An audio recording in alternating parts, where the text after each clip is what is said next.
For more updates, subscribe to our channel and enjoy watching the videos. Hello बच्चों, good morning. मैं जरार खान और आज हम लोग पढ़ने वाले हैं क्लास 12 का एक इम्पॉर्टेंट टॉपिक लिमिट। और लिमिट में ये लेक्चर नंबर 2 है। फर्स्ट लेक्चर में आपने देखा कि हम लिमिट किसे कहते हैं और हम कब ये कहेंगे कि लिमिट विल एग्जिस्ट या उसको फाइंड करने के तरीके क्या हैं। अगर हम ग्राफ देखकर लिमिट को फाइंड करने की कोशिश करें तो हम उसको किस तरह फाइंड करेंगे, ये पहले लेक्चर में आपने देखा था। फंक्शन की वैल्यू किसी पर्टिकुलर पॉइंट पर, ये भी आपने देखा था। आज हम उसी सीक्वेंस में आगे बढ़ेंगे। अभी हम कुछ नया नहीं स्टार्ट करने वाले। अभी हम बात लिमिट की ही करेंगे कि लिमिट अगर हमें कैलकुलेट करना हो और उसमें कुछ अलग अलग कंडीशन या सिचुएशन अराइज हो तो हम उसमें क्या करने वाले हैं। आज का हमारा ये टॉपिक है, ठीक है। तो सबसे पहले हम आपको ये बताना चाहेंगे कि इस लिमिट के पार्ट में जब हम क्वेश्चंस को सॉल्व कर रहे होते हैं तो हमें डिफरेंट टाइप के सिचुएशंस मिलते हैं। उनको हम कहते क्या हैं, और अगर वो सिचुएशंस मिल रही हैं तो उनको हम रिड्यूस कैसे करेंगे, कैसे उसको मैनेज करेंगे और कैसे हम अपने आंसर तक पहुंचेंगे। आज के लेक्चर में हम इसी पर बात करने वाले हैं विद एग्जाम्पल। तो सबसे पहले हम आपको ये बता दें कि लिमिट जब हम सॉल्व कर रहे होंगे तब हम देखेंगे कि कई बार हमको ऐसी कंडीशंस मिलेंगी। जैसे आपसे किसी ने कहा कि चलिए लिमिट, एक फंक्शन आपको दे दिया गया, बहुत सिंपल सा function, limit x tends to 1 x square minus 1 upon x minus 1। ये आपको किसी ने दे दिया फंक्शन, और अब वो कह रहा है कि फाइंड कीजिए लिमिट x टेंस टू 1। जब x 1 को टेंड कर रहा है तो इसकी वैल्यू जैसे ही आप पुट करोगे तो 0 अपान 0 मिलेगा। तो देखिए ये जो सिचुएशंस, इस तरीके से आपको अलग अलग टाइप के रिजल्ट्स मिल सकते हैं। ये इन्फिनिटी अपान इन्फिनिटी भी आ सकता है या 0 इंटू इन्फिनिटी आ सकता है। तो हम इन सबको, ये जो 7 टाइप के सिचुएशंस यहाँ पर आप देख रहे हैं, ये यहाँ से लेकर यहाँ तक, हम इनको इनडिटर्मिनेंट फॉर्म बोलते हैं। इनडिटर्मिनेंट क्योंकि हम ये नहीं कह सकते कि ये डिफाइन नहीं है, ये परिभाषित नहीं है, इसका हम कुछ भी एग्जैक्ट नहीं कह सकते हैं, ठीक है।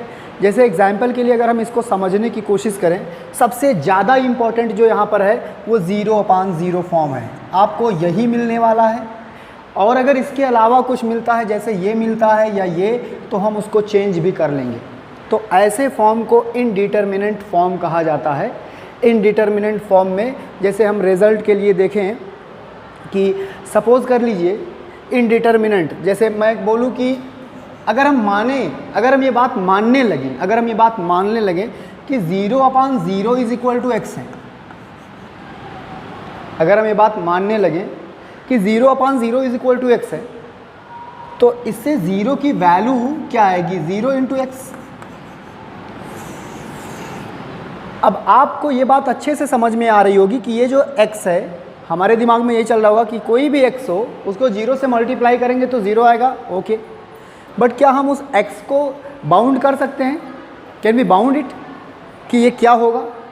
तो जब हम इसको डिटरमाइन ही नहीं कर सकते, उस x को हम डिटरमाइन ही नहीं कर सकते, इसीलिए इसको हम क्या बोलते हैं, इनडिटरमिनेंट फॉर्म्स बोलते हैं। या एक और सिचुएशन इसी के साथ है जो इसी का फॉर्म है, जैसे कहीं आपको मिल गया infinity upon infinity is equal to x, ठीक है। अब आप सोचेंगे कि ये इन्फिनिटी इज इक्वल टू आएगा कितना, इन्फिनिटी इंटू एक्स। अब इन्फिनिटी में कुछ भी मल्टीप्लाई कीजिए, कुछ भी ऐड कीजिए, वो चेंज नहीं होना है। लेकिन आप ये भी तो नहीं कह सकते कि हाँ वो पर्टिकुलरली एक्स क्या होगा जो ये रिजल्ट देगा, वो कुछ भी हो जाएगा। तो इस वजह से हम इनको इनडिटर्मिनेंट फॉर्म्स बोलते हैं। लिमिट के इनडिटर्मिनेंट फॉर्म्स जो अराइज होते हैं जब हम क्वेश्चंस को सॉल्व करते हैं, ठीक है। दूसरी बात यह है बच्चों कि यहाँ पर आपने देखा कि क्यों इनडिटर्मिनेंट बोलते हैं। दूसरी इंपॉर्टेंट बात इसके साथ ये लगी है, not determinant form, not indeterminate, इसको हम नॉट इनडिटर्मिनेंट भी बोलते हैं। वो क्या है, ये देखिए 0, ये रिजल्ट्स हैं।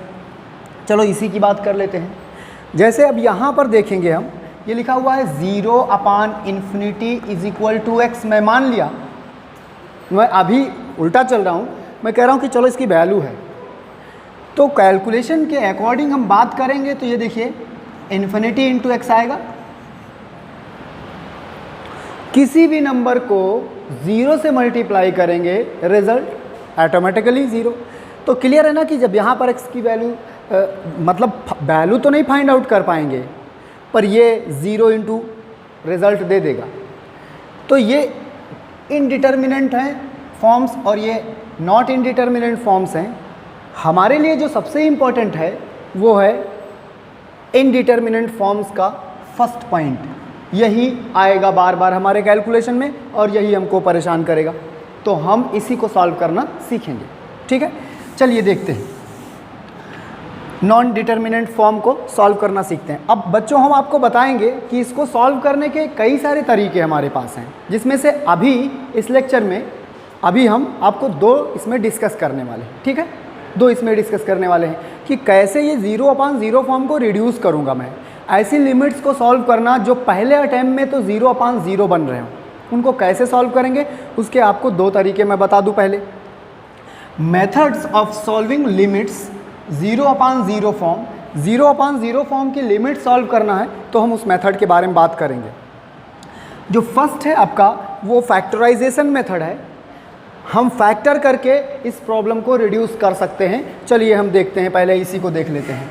देखिए यहाँ पर हम चलो पहले इसी को देख लेते हैं। कैसे देखेंगे?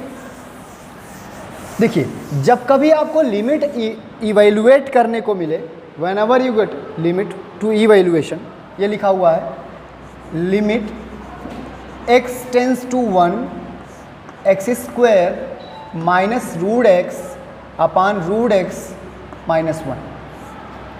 तो आपका जो सबसे पहला स्टेप होगा वो ये होगा बच्चों कि सबसे पहले आपको जो वैल्यू गिवन है जहाँ x जा रहा है उसको फंक्शन में पुट कर दीजिए। पहले तो वो कर लीजिए। पहले आप समझ तो लें कि 0/0 आ रहा है कि नहीं आ रहा है। जब 0/0 आ रहा हो तब हम अगले स्टेप की तरफ चलेंगे, तब उसको चेंज करने की कोशिश करेंगे, ठीक है। तो देखिए मैं क्या बोला कि जब हम यहाँ पर वैल्यू पुट करेंगे तो ये हो जाएगा 1² minus √1 upon √1 minus 1। It will equal to what? 0/0 form. देखिए हमको 0/0 फॉर्म मिल गया। मतलब अब हमें अपने दूसरा जो हम लोगों ने मान के रखा है कि हम इसको कैसे रिड्यूस करेंगे, वो हम इस वाले कॉन्सेप्ट में फैक्टराइजेशन से रिड्यूस करेंगे। अब हमें ज़रूरत है कि इसको चलो फैक्टर किया जाए।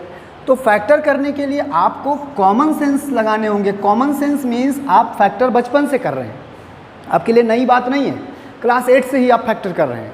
कॉमन लेना, मल्टीप्लाई करना, डिवाइड करना, बहुत सारी चीज़ें या मेथड्स आपके पास हैं फैक्टर करने के। तो उसमें हम यहाँ पर सबसे पहले देखेंगे इसको फैक्टर करने के तरीके। आपके अपने हो सकते हैं, मेरे अपने हो सकते हैं। मैं यहाँ से क्या करने वाला हूँ, रूट x को कॉमन करने वाला हूँ। आप सोचिए ये जो x² है, x² का मतलब जानते हैं रूट x की पावर 4 है। आप खुद सोचिए इस बात को कि x² का मतलब रूट x की पावर 4 है। और जब यहाँ से एक पावर निकल गई, एक रूट, तो यहाँ पर क्या बचेगा? रूट x की पावर क्यूब बचेगा। और यहाँ से 1 निकल जाएगा तो इसको क्यूब कह लूँगा। और जो डिनोमिनेटर है उसमें कोई दिक्कत की बात ही नहीं है, आप देख रहे हैं। तो इतनी बात तो बच्चों आपको समझ में आ गई होगी। प्रॉब्लम क्या क्रिएट कर रहा है? प्रॉब्लम क्रिएट कर रहा है ये वाला पार्ट, डिनोमिनेटर क्रिएट कर रहा है। जैसे ही हम x को 1 की तरफ लेकर आते हैं ये 0 हो जाता है। और ऊपर भी अभी 0 बन रहा है, पर अभी उसको तो हम मैनेज कर ले जाएंगे, पर अभी भी ये कंटिन्यू अपना जो है सिस्टम मेंटेन रखेगा, ये 0 बनाता रहेगा। कब तक? जब तक हम इसको यहाँ से कैंसिल ना कर लें। उसको कैंसिल करने के लिए ही हम ये सब कुछ कर रहे हैं।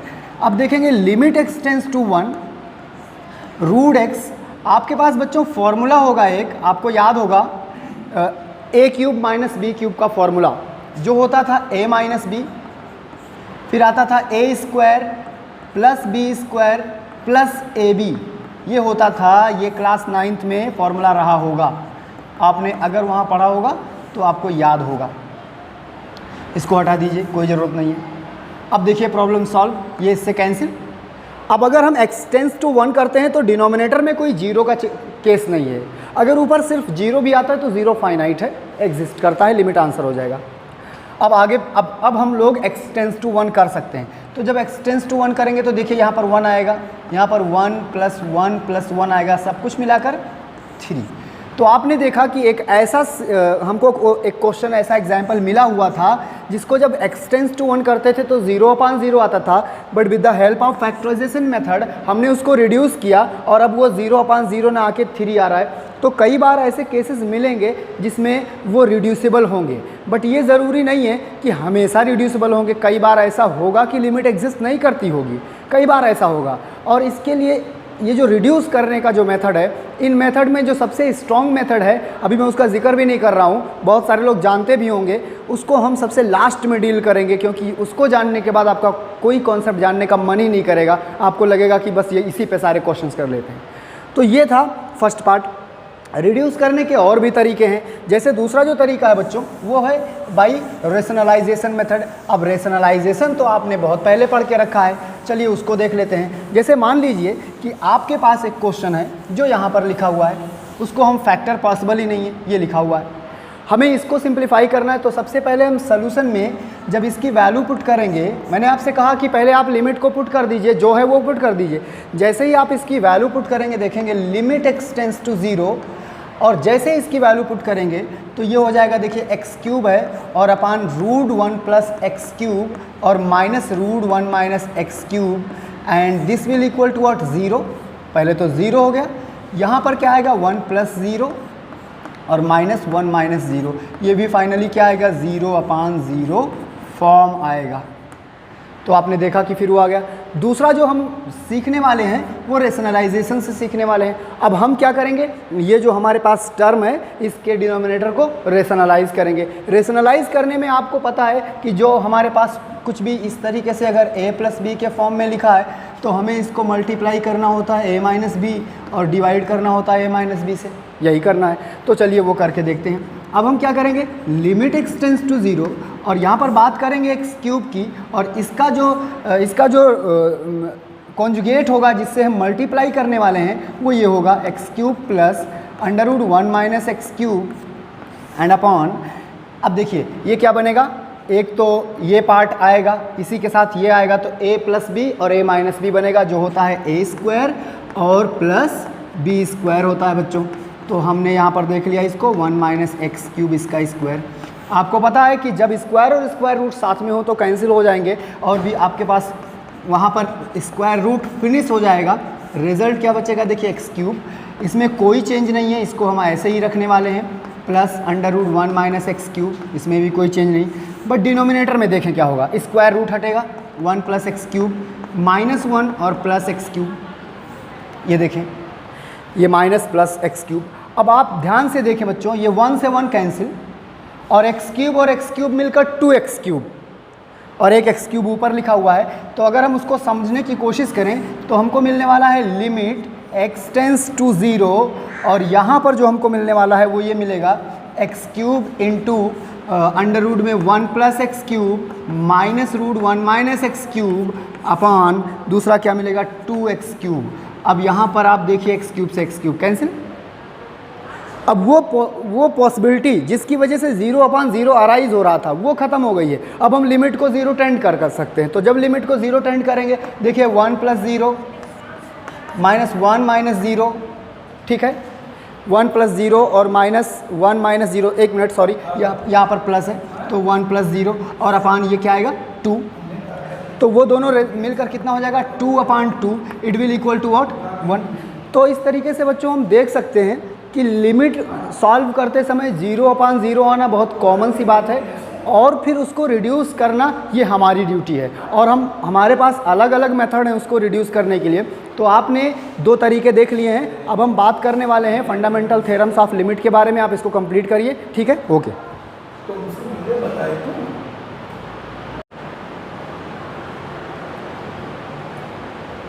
हेलो बच्चों, तो हम लोगों ने ये समझ लिया कि जो है डिटर्मिनेंट, इनडिटर्मिनेंट और नॉट इनडिटर्मिनेंट क्या होते हैं।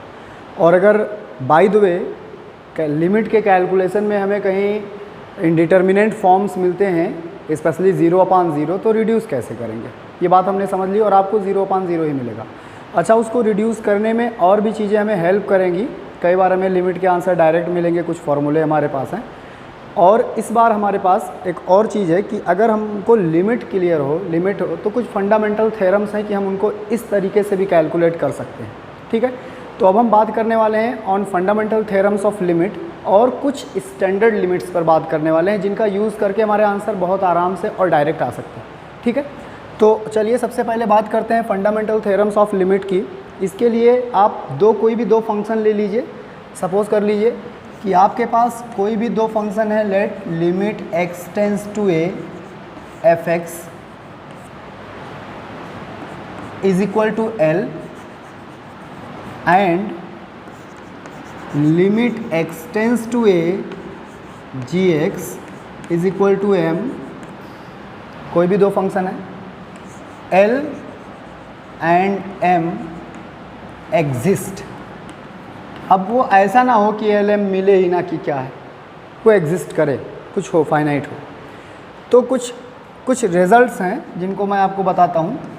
तो इस सिचुएशन में आप ये रिज़ल्ट इस तरीके से लिख सकते हैं, f(x) plus minus gx is equal to l plus minus m।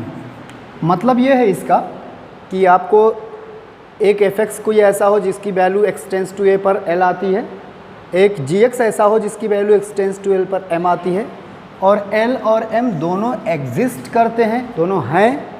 तो limit x tends to a f(x) plus minus gx की वैल्यू इतनी होगी।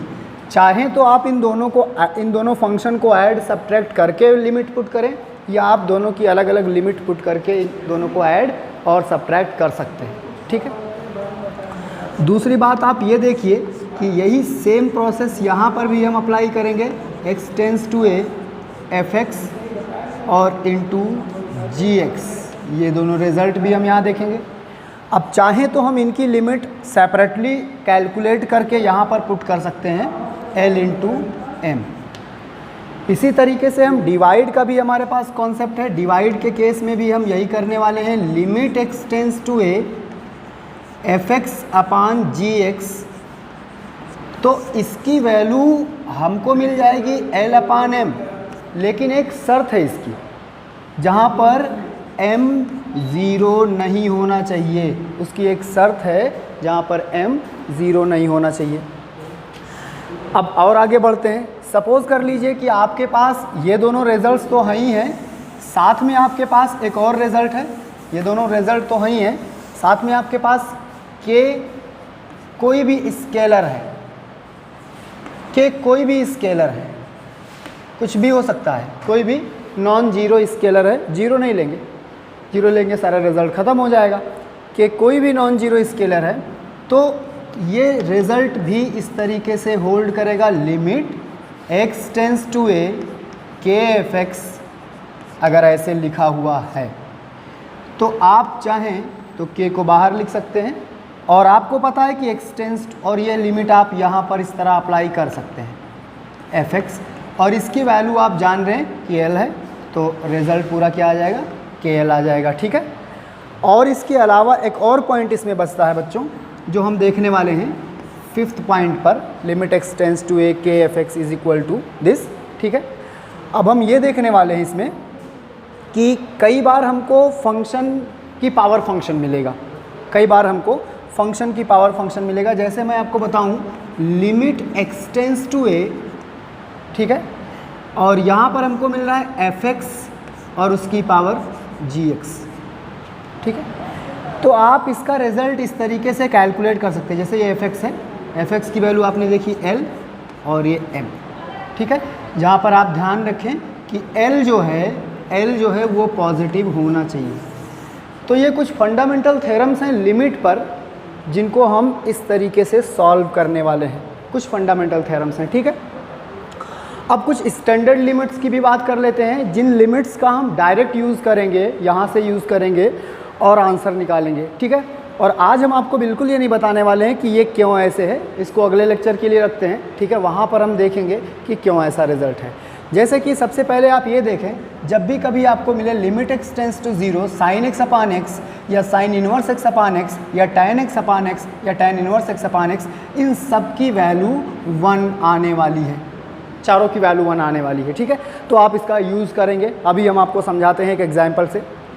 तीसरी बात यहाँ पर देखेंगे कि जब कभी आपको लिमिट एक्सटेंस टू 0 और e power x minus 1/x मिलता है तो इसकी वैल्यू एक्सटेंस टू 0 पर 1 आती है।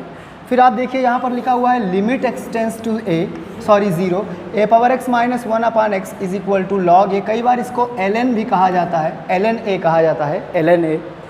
फोर्थ, इसमें फिफ्थ पॉइंट है लिमिट एक्सटेंस टू 0 और log 1 plus x/x when x goes to 0 this will equal to 1। और very last and very important, this is limit x tends to 0 x power n minus a power n upon x minus a which is equal to this, जो ये होता है। तो बच्चों इस तरीके से ये कुछ स्टैंडर्ड लिमिट्स हैं जिनका हम यूज़ करने वाले हैं, जिसमें से मैं आपको एक दो एग्जाम्पल भी बता देता हूँ तो आपका ज़्यादा क्लियर हो जाएगा। देखिए वो एग्जाम्पल्स ये हैं, ठीक है। मैं आपको डायरेक्ट कुछ एग्जाम्पल्स बता देता हूँ। देखिए सबसे पहले तो आप इसको समझने की कोशिश करें। देखिए आपसे कहा जा रहा है कि limit x tends to 0 and sine bx upon a, find the value of this. आपसे कहा जा रहा है कि इसकी वैल्यू फाइंड कीजिए। अब इसकी वैल्यू फाइंड करने में वो उस तरह भी नहीं बन रहा है, हमें उसका यूज़ करना पड़ेगा ना, उसका यूज़ करना पड़ेगा। लेकिन कब उसका यूज़ करेंगे? जब वो इस तरह हो, यहाँ जैसे लिखा है वैसे हो, means when x goes to 0 sine x upon x। तो जब नहीं है तो हम उसको रिड्यूस करेंगे। हमारा तो पूरा टारगेट यही होगा ना।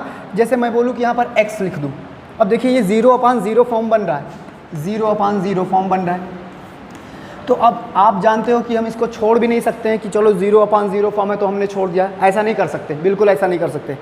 तो अब हमें कुछ सॉल्व करना होगा, उसके जैसा बनाना होगा।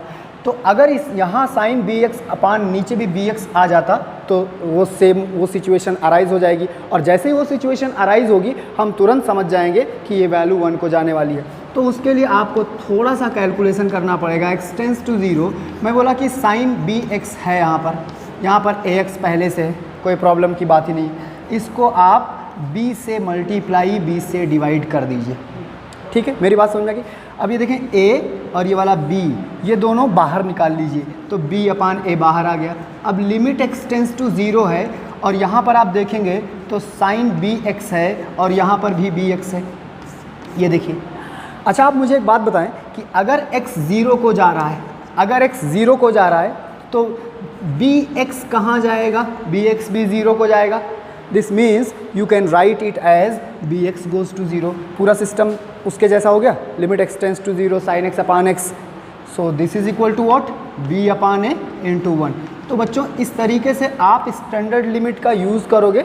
जब कभी आपको ऐसे मिल जाएगा तो फॉर्मूला लिखा है, बट अगर ऐसे नहीं मिल रहा है तो हम उसको अपनी मैथमेटिक्स अपने माइंड से उसको समझ के और इस तरीके से बनाएंगे। जैसे मैं आपको एक और एग्जांपल बताना चाहूँगा, ठीक है।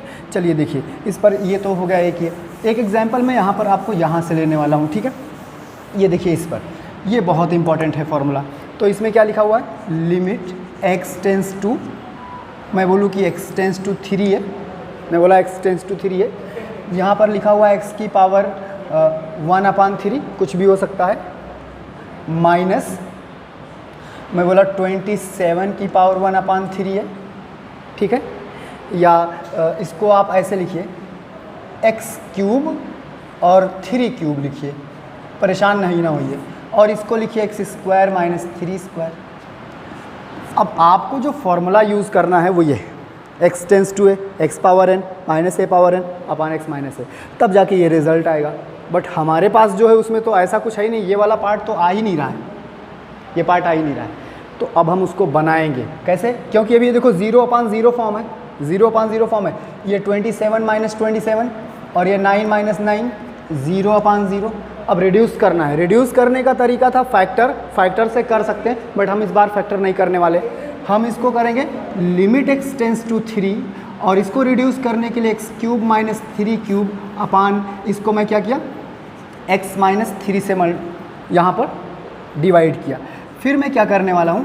x माइनस 3 से ये मल्टीप्लाई किया और नीचे x स्क्वायर माइनस 3 स्क्वायर। क्या किसी को कोई प्रॉब्लम है? नहीं, ठीक है। अब आप देखेंगे, आपने अभी समझ के रखा है, आपने ये बात समझी है कि लिमिट डिस्ट्रीब्यूट होती है। तो लिमिट एक्स टेंस टू 3, ये हो जाएगा x cube minus 3 cube upon x minus 3 और into 1 upon limit x tends to 3 और ये हो जाएगा x square minus 3 square upon x minus 3। अब देखिए वो वाले फार्मूले, वो फार्मूला क्या है, इस पर लगेगा n की वैल्यू कितनी आ रही है, 3 आ रही है, तो ये हो गया 3, a का मतलब है 3 और उसकी पावर 3 माइनस 1 पहला पार्ट, n की वैल्यू है 2, ये हो गया 3 उसकी पावर 1। अब सॉल्व कीजिए तो ये हो जाएगा 3 और 2, ये 3 2 जा 6 हो जाएगा, 1 अपान सॉरी 6 नहीं हुआ, ये 9 3 जा 27 होगा, 27 और ये 2 3 6। फिर सिंप्लीफाई कीजिए 3 से, 3 9 जा 27, 3 2 जा तो 9/2, देखिए इसका आंसर आ गया 9/। तो बच्चों इस तरीके से हम इनका यूज़ करने वाले हैं, ठीक है। तो ये था लेक्चर नंबर 2 लिमिट पर, और अब हम इसके आगे समझेंगे और दूसरी, अभी लिमिट पर ही रहेंगे, अभी हम कॉन्टीन्यूटी पर बिल्कुल नहीं आ रहे हैं। अभी पहले हम लिमिट को अच्छे से समझ लेंगे जिससे आपको बोर्ड IIT JEE सारी चीज़ें आपकी कवर हो जाएं, फिर बात करेंगे अगले कॉन्सेप्ट पर, कॉन्टीन्यूटी पर। Okay, thank you.